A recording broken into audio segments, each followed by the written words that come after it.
There is one task on your list you have moved to tomorrow 4 times. You know exactly what it is. You thought of it just now. You are not avoiding the task. You are avoiding a feeling that lasts about 90 seconds. 7 rules for forcing action. Not motivation. Motivation is the thing you have been waiting for, and it is the reason you are still waiting. And the 5th rule is the one that makes starting almost automatic, because it removes the thing you are actually flinching from. One thing before we begin. Do not listen to this as motivation. Motivation is what you consume instead of acting, and you have consumed a great deal of it. Listen instead as though each rule is describing a specific move you make to avoid starting, because you have a routine for it, and you have never once watched yourself run it. Rule 1. You have the sequence backwards. You believe motivation produces action, that you will feel like it and then begin. It runs the other way.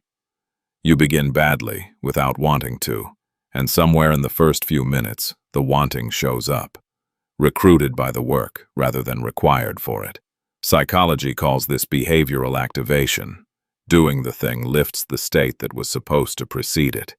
Epictetus gave the same instruction 2,000 years earlier. Do not explain your philosophy, embody it. Not once you believe it. Now, badly, while unconvinced.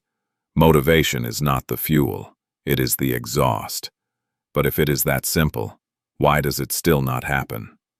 Because you are flinching from something specific, and you have never named it. Rule 2. Look at what you actually postpone. Not the hard tasks, the ones where you could be found out. The message where you might be refused. The work that might turn out mediocre. Procrastination is not a discipline problem. It is a protection system, and it is working perfectly. Epictetus said men are disturbed not by things, but by their opinions about them. The task is not heavy.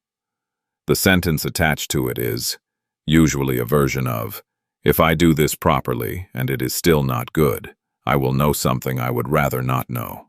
You are not too undisciplined to start. You are too invested in not finding out. So the correction is a question, asked the moment you feel the pull away. What would this tell me about myself if it went badly? Most men are surprised how small the answer sounds once it is out of the dark. Now you know what you are flinching from. Rule 3 is how you make the flinch cheap enough to walk through. Rule 3. You have been negotiating with the whole task. Write the report, do the workout. And the mind prices that is 3 hours of discomfort, then declines. So stop offering it the whole task. Offer 5 minutes. Set a timer. 5 minutes at whatever quality. When it ends, you are free to stop and nobody has failed. It must be a real deal. Turn it into a trick, and the mind learns the trick and stops accepting the offer. The task was never expensive. The doorway was.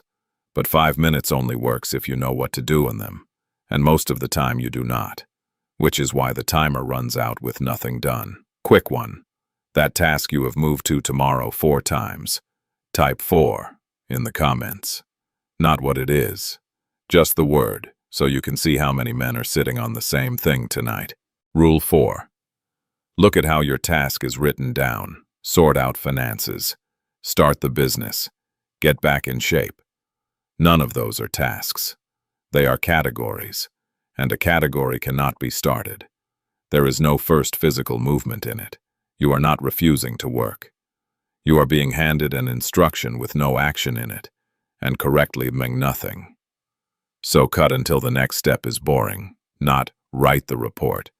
Open the document and write one bad sentence, not get in shape. Put the shoes by the door tonight.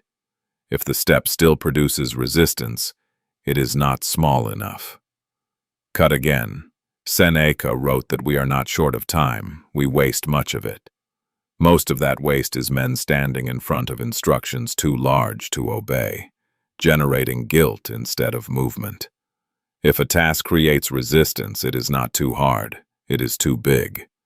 Now the rule this whole video was built around, because everything so far gets you to the doorway, and this is what carries you through it. Rule 5. Here is the mistake underneath all of it. You have made completion the unit of success. Either the thing is done, or the day failed. That standard guarantees you will not start, because your mind runs the full length of the task first and prices the total, and the total is always too expensive for a Tuesday evening. Psychology documented this as the Zeigarnik effect. Unfinished tasks occupy the mind more than completed ones. A task you have not begun sits inert. One you have begun and left open follows you around, demanding to be closed. Starting is not the small version of finishing. It is the thing that makes finishing inevitable. So change the unit. Your job today is not to finish. It is to start and leave it open, deliberately, mid-sentence. Because a closed loop is forgotten and an open one pulls. This inverts what you were taught. Do not clear the desk at the end of a session. Leave the sentence half-written, the file open. Tomorrow you will not need discipline to return, because you will not be starting. You will be closing something that has been nagging since last night. 2 rules left. The first is why all of this keeps collapsing after a good week. Rule 6. You have had good weeks before. 4 days of momentum, then an interruption, and by Monday you are back at nothing. The reason is that the behavior changed and the identity did not. Every good week gets filed as an exception. Every missed day gets filed as evidence. Epictetus gave the order and men reverse it. First say to yourself what you would be, then do what you have to do. Identity first, not as affirmation, as a filing decision about what counts as data and what counts as noise. One identity produces excuses. The other produces evidence. Same week, different file. So a missed day is a missed day. Not a verdict, not a fresh start on Monday. You resume and nothing else happens. The resuming is what the identity is made of. 1 rule left, and it is not a technique. Rule 7. Look back at the 6.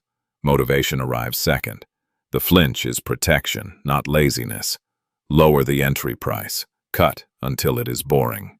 Start rather than finish, and a missed day is a missed day. None of it was about becoming disciplined. All of it was about removing every reason you had for not beginning.